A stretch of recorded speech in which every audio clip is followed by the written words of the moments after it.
Selamat pagi, apa kabar pemirsa? Berjumpa kembali dengan saya Rina Dewi Lina dalam program Pendidikan Finansial Uang Anda. Program ini merupakan persembahan Siti Peka dan Siti Foundation bagi keluarga Indonesia. Sahabat Uang Anda, masih ingat dengan tamu kita beberapa saat lalu, Hendy Setiono? Banyak sekali inspirasi yang dapat kita peroleh darinya. Menyangkut topik, jangan takut berwirausaha. Respon yang luar biasa tidak hanya terjadi pada saat di studio saja. Kami juga dibanjiri banyak pertanyaan terkait bagaimana memulai, menjalankan, dan mengembangkan usaha yang dilakukan secara mandiri. Dari sekian banyak pertanyaan yang masuk, cukup banyak yang meminta saran bagaimana melakukan usaha dengan modal yang minim. Saya akan menjawab pertanyaan tersebut khusus melalui episode Uang Anda pagi ini. Untuk itu, tetap bersama saya sampai setengah jam ke depan di stasiun kesayangan Anda semua, TVRI. Sahabat Uang Anda, siapapun setuju bahwa modal merupakan hal penting dalam memulai usaha. Tetapi seberapa banyak pun modal yang dimiliki tidak akan pernah terasa cukup bila Anda tidak berhasil mengelola usaha tersebut.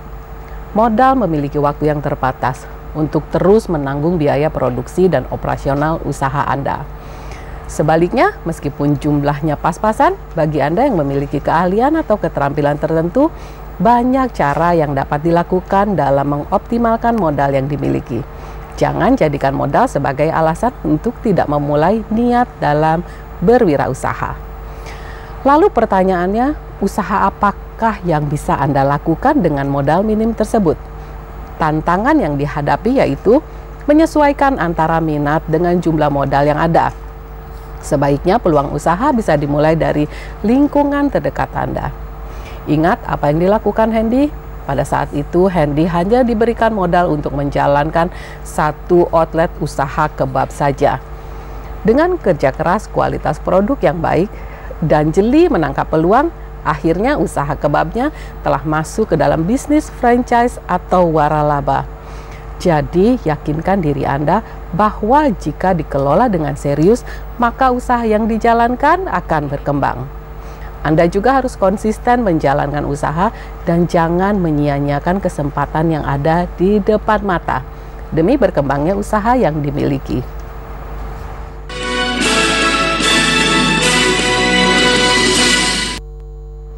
Sahabat Uang Anda, kini kita memasuki segmen interaksi. Silakan menelpon dengan menggunakan password Uang Anda kendali di tangan Anda. Anda bisa bertanya apa saja sesuai dengan tema kita hari ini di nomor di bawah ini. Sambil menunggu telepon masuk, saya ingin menjelaskan beberapa strategi yang perlu Anda coba dalam menjalankan bisnis dengan modal terbatas. Pertama, latihlah kepekaan dalam melihat dan menangkap peluang hampir dalam setiap keadaan. Kita bisa menciptakan peluang bisnis. Yang kedua, ciptakan hal-hal atau ide-ide baru yang orisinil. Pikirkanlah sesuatu yang unik dan berbeda dari yang lain. Yang ketiga, beranikan diri mengambil resiko. Tidak ada bisnis tanpa resiko. Karena itu, Anda harus selalu siap menghadapi resiko.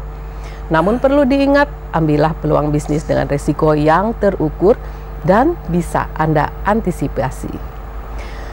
Bila Anda berdagang barang atau jasa, jangan segan memberi diskon, bonus, atau layanan khusus. Hal-hal kecil ini bisa menjadi sarana promosi ampuh yang akan meningkatkan volume penjualan atau jumlah pelanggan Anda. Halo, selamat pagi Uang Anda. Ya, selamat pagi Uang Anda. Saya Mala dari Tanjung Pinang. Ya, passwordnya Bu. Uang Anda kendali Uang Anda kembali ke Anda. Ya, silakan dengan pertanyaannya. Saya punya modal yang pas-pasan dan dengan uang itu rencananya saya mau buat rumah, tapi saya ada rencana juga mau buka usaha pecel lele. Jadi apa yang mesti harus saya buat? Apa buat rumah dulu, apa buka usaha? Saya bingung. Baik. Kalau buka usaha pas nantinya tak berjalan lancar, saya tak bisa buat rumah. Ya. Sekarang lagi kos-kos dan buka usaha sembako di rumah. Baik. Baik Ibu Mala, terima kasih atas pertanyaannya. Jadi pertanyaannya adalah buka usaha dulu atau membuat rumah dulu. Ini memang suatu hal yang tidak mudah untuk diputuskan, karena satu kebutuhan yang diperlukan adalah membuat rumah dan satu adalah usaha untuk menambah penghasilan Anda. Tentunya yang perlu dipikirkan bahwa sebenarnya ketika kita akan membuat usaha pecel lele, modalnya tidak akan sebanyak untuk membuat rumah. Jadi sekarang cobalah membuat usaha pecel lele dengan modal yang sedikit dulu. Anda bisa terus membuat rumah, tapi jangan membuat rumah yang terlalu mewah dulu. Misalnya sekarang Anda mempunyai budget 100% untuk rumah, buatlah 80% dulu, 20%-nya Anda bisa melakukan untuk usaha pecel lele. Demikian jawaban dari saya untuk Ibu Mala dari Pondok Tanjung Pinang. Terima kasih atas pertanyaannya. Nah, tabunglah keuntungan sedikit demi sedikit untuk menambah modal. Bila Anda punya modal lebih banyak, Anda akan lebih mudah mengembangkan usaha. Dan bila bisnis Anda tampak berkembang dan prospektif, biasanya akan ada saja investor ataupun bank yang kemudian menawarkan pinjaman modal kepada Anda. Selanjutnya, saya akan menjawab telepon masuk yang sudah dicatat oleh operator kami. Kali ini datangnya dari Mutia. Ibu Rina, saya mahasiswa jurusan matematik semester 7. Ingin berwirausaha untuk biaya kuliah, tapi tidak punya modal. Saat ini biaya kuliah semakin tinggi menjelang tahun akhir. Apakah Ibu punya saran untuk saya? Nah, Ibu Mutia yang baik, halo Mbak Mutia yang baik, terima kasih sudah menghubungi kami. Baik, ada telepon. Halo, selamat pagi. Assalamualaikum.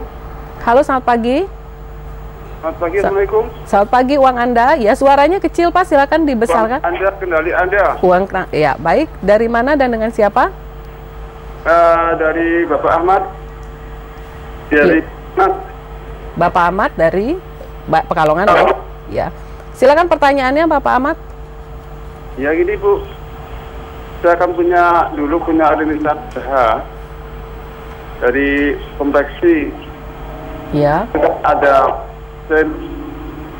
dan alat-alat konveksinya, namun belakangan ini mengalami penurunan, bahkan berhenti gitu Bu.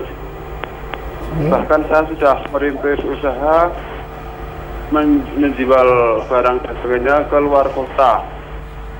Ini akibat kemunduran ini saya membutuhkan modal itu biasanya bagaimana Bu untuk Pertanyaannya gimana Pak tadi? Halo? Rintisan usaha konveksi, terus hasil barang dagangnya saya jual ke luar kota. Oke, baik Pak Ahmad dari Pekalongan, saya kurang jelas menerima suara Anda, tetapi kira-kira Anda sekarang mempunyai satu usaha konveksi yang sekarang sudah berhenti dan Anda ingin melanjutkan dan menjualnya barang-barang tersebut ke luar kota. Nah, apabila memang Anda masih mempunyai barang-barang untuk membuat alat-alat konveksi, ada baiknya Anda mencari investor atau partner kerja untuk bisa melanjutkan usaha Anda. Setelah itu, Anda harus melihat dulu peluang yang sekarang lebih besar dari yang sebelumnya. Misalnya dulu Anda membuat satu konveksi untuk pakaian anak-anak, tetapi saat ini misalnya kurang berjalan dengan baik, Anda bisa mengalihkan untuk konveksi usaha yang lain. Dalam konveksi ini, Anda tentu bisa masuk ke dalam perusahaan dan menawarkan untuk membuat seragam untuk karyawan perusahaan tersebut. Demikian jawaban dari saya, semoga bermanfaat. Halo, selamat pagi, uang Anda? Kendali di tangan Anda. Iya. Oke. Ya, dari mana dan dengan siapa? Saya dengan Pak Amin, Bu. Pak Amin? Dari? Iya. Jakarta, Bu. Dari Jakarta, ya. Silakan pertanyaannya. Gini, saya usaha toko kecil, warung lah kategorinya, Bu. Usaha apa, Pak? Maaf. Toko kecil, ya, baik. Warung. Ya, silakan. Iya. Saya mau naikin untuk ke level agen. Ya. Sementara saya ada kendala di modalnya, Bu. Ya. Kira-kira kalau saya mengembangkan ke agen dengan usaha sekarang ini, Bu, cara apa yang harus saya lakukan, Bu, ya? Apakah saya kembangkan dulu warung saya menjadi beberapa warung, atau langsung naik ke level agen dengan stok barang mungkin yang masih relatif kecil gitu, Bu? Baik. Terima kasih atas pertanyaannya untuk Pak Amin. Pak Amin, saya pikir yang Anda pikirkan untuk naik menjadi agen, Anda akan menjual dengan lebih besar, tidak menjadi retail lagi. Tetapi Anda akan menjual secara lebih banyak. Nah, Pak Amin, ada baiknya kalau kita melakukan untuk naik menjadi agen, itu kita memerlukan uang yang cukup banyak atau modal yang cukup banyak. Saat ini kemungkinan Anda tidak bisa mengajukan ke bank. Karena apa? Karena bank akan melihat atau meminta kelayakan dari usaha Anda, seperti misalnya Anda sudah mempunyai PT atau yang lainnya. Cara yang bisa dilakukan sekarang adalah Anda mencari partner atau mencari investor untuk partner kerja Anda. Dan ada baiknya sekarang ini bukalah warung di beberapa tempat. Mengapa warung di beberapa tempat? Karena sembako diperlukan setiap hari oleh setiap orang. Sedangkan bila kita menjual untuk wholesaler, itu akan lebih sedikit marketnya. Nah, demikian jawaban dari saya untuk Pak Amin. Semoga jawaban saya bermanfaat. Halo, selamat pagi. Selamat pagi, uang Anda. Iya. Selamat pagi, uang Anda kendali di tangan Anda. Uang Anda kembali ke tangan Anda. Iya, dari mana dan dengan siapa? Dari Pulau Buru dengan Ibu Patmi, Maluku Tengah. Ya, baik. Ibu Patmi, silakan dari pertanyaannya. Ini Bu, saya punya usaha sembako kecil-kecilan. Ya. Di samping itu saya lagi kos-kosan. Terus saya ingin punya rumah dulu, apa mau membangun usaha dulu, sementara modal kecil. Jadi sekarang ini saya masih usaha sembako, tapi di dalam benak saya harus punya rumah dulu. Bagaimana solusi Ibu untuk saya? Baik, terima kasih atas pertanyaannya Ibu Patmi. Nah, pertanyaan Anda tentunya mirip dengan pertanyaan sebelumnya. Ibu Patmi, bila kita ingin membuat rumah, tentunya tidak hanya menggunakan uang yang sedikit, pasti menggunakan uang yang cukup banyak. Sedangkan untuk Anda memulai usaha sekarang sebagai usaha sembako, uang yang Anda gunakan tidak akan sebanyak modal untuk membuat rumah. Nah, ada baiknya Anda melakukan usaha sembako ini dulu dan sambil dijalani dengan membuat rumah. Mengapa begitu? Karena Anda sebenarnya hanya bisa mengambil 10 atau 20% dari budget untuk membuat rumah Anda.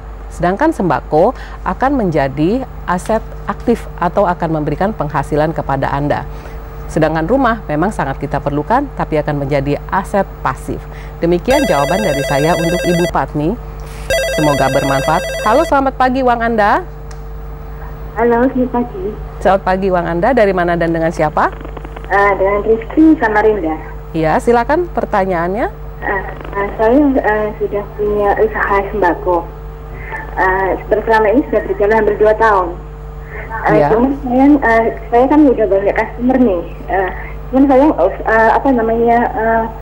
ini modal saya itu kurang. Biasanya customer itu minta ada barang yang tidak tercukupi gitu.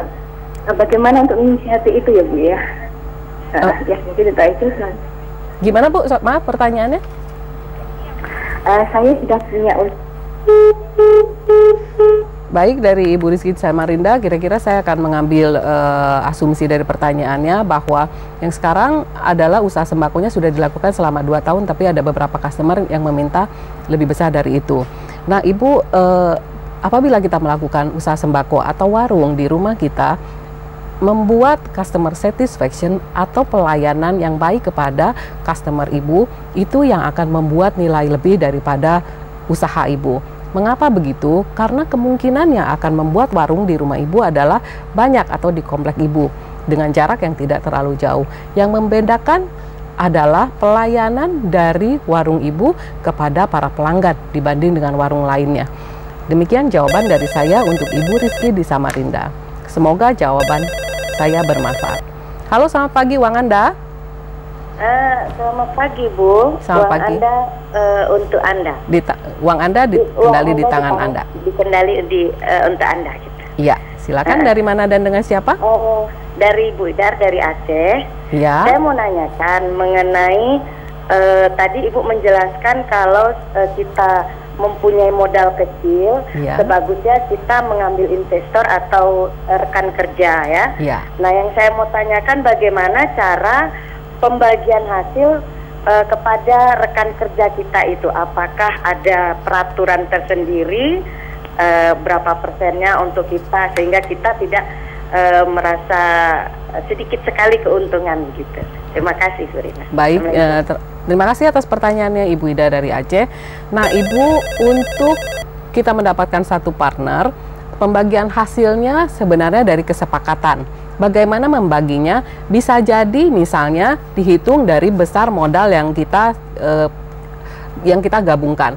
Misalnya dari Ibu sebesar 60%, dari partner Ibu 40%, nanti akan dibagi hasil menjadi 60 dan 40. Tetapi bisa jadi adalah misalnya dari partner Ibu akan melakukannya sebagai investor saja dan Ibu akan menjalankannya, Ibu juga bisa membuat kesepakatan berapa yang akan dibagi. Jadi pembagian hasil adalah dari kesepakatan kita dengan rekan kerja kita dan kita akan melihat seberapa sulitnya usaha yang akan kita lakukan. Demikian jawaban dari saya kepada Ibu Idar dari Aceh. Nah, sahabat uang Anda, bagi yang belum maaf, halo, selamat pagi, uang Anda. Uang Anda kendali di tangan Anda, Ibu. Ya, uang Anda kendali tangan Anda. Dari mana dan dengan siapa? Dengan Pak Dewa Gede Agung, Bali, Bu. Pak Dewa, ya baik, dari Bali, silakan. Begini, Bu, saya kan bangun usaha 3 bulan. Ya. Usaha saya ini jual beli pasir. Cuman kendalanya, Ibu, ini butuh tenaga dan pikiran yang banyak dan uang yang banyak. Bagaimana cara kita mengendalikan uang ini biar tidak tercecer banyak di bawah? Maaf, apa pertanyaannya? Tadi usahanya jual beli pasir dan pertanyaannya? Gimana cara kita mengelola uang ini biar tidak banyak tercecer gitu. Oh, baik. Terima kasih atas pertanyaannya Bapak Dewa. Jadi uangnya sekarang ini tercecer atau tercampur mungkin dengan keperluan Anda di rumah. Nah, Pak Dewa, mulai sekarang Anda harus membagi perhitungan usaha dengan urusan rumah. Tentunya tidak bisa dalam 1 bulan semuanya akan menjadi beres. Mungkin perlu waktu dalam beberapa bulan. Caranya adalah sekarang cobalah hitung atau perkirakan berapa untung atau profit yang bisa Anda dapatkan dari usaha Anda ini setiap bulannya. Lalu gajilah diri Anda sendiri atau beli reward kepada diri Anda sendiri setiap bulan. Sehingga keperluan rumah adalah hanya bisa dari gaji yang Anda peroleh dari usaha Anda. Dan sisa profit yang lainnya bisa dihitung setiap bulannya atau setiap tahun dari usaha Anda. Jadi mulailah pembukuan yang dipisahkan antara rumah dengan usaha. Ya, demikian jawaban dari saya untuk Pak Dewa dari Bali. Semoga bermanfaat. Nah, sahabat uang Anda, bagi yang belum berkesempatan menelpon ke studio, silakan menghubungi uang Anda via email info@uanganda.or.id. Saya akan menjawab pertanyaan Anda di segmen email Anda setelah ini.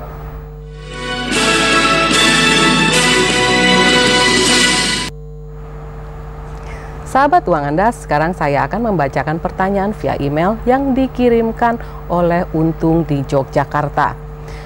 Bu Rina, saya dan istri ingin meminjam ke bank untuk mengembangkan usaha catering makanan yang ingin kami jalankan.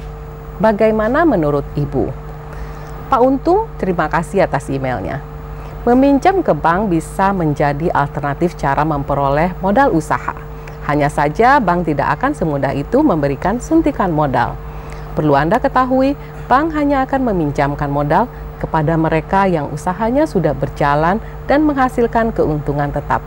Apalagi usaha catering Anda masih dalam tahap perencanaan.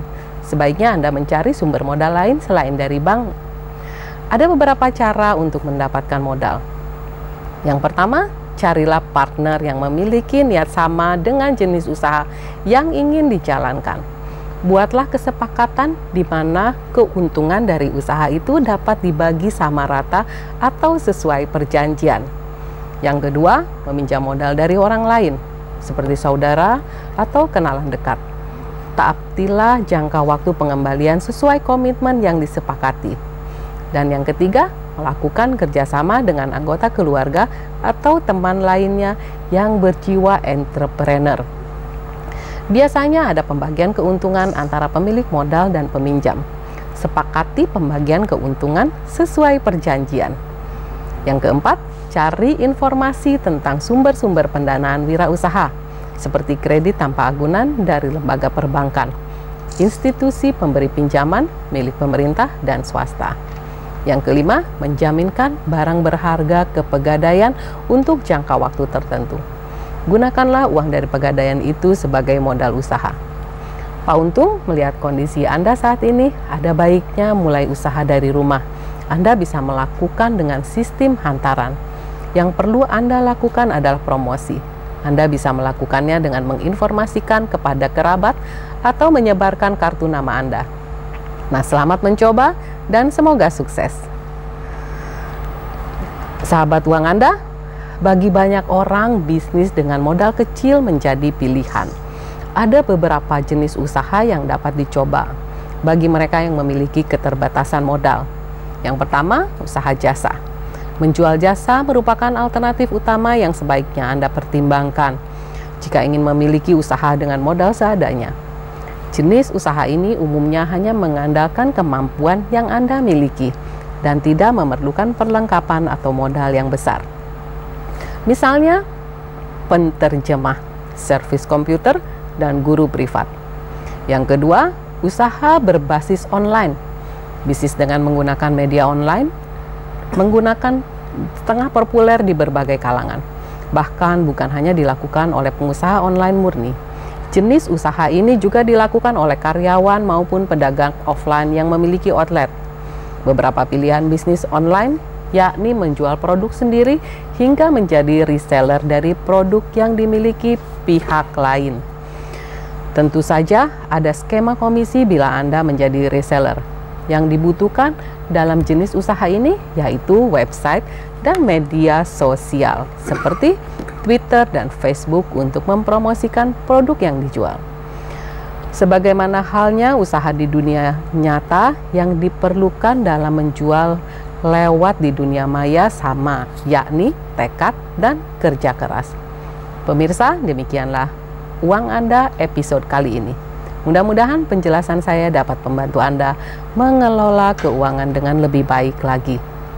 Bila Anda ingin mengajukan pertanyaan, kritik maupun saran, silakan kirim ke alamat email kami di info@uanganda.or.id atau bergabung dengan fanpage Uang Anda di Facebook, bukan Facebook Uang Anda, atau follow kami di Twitter di @uanganda.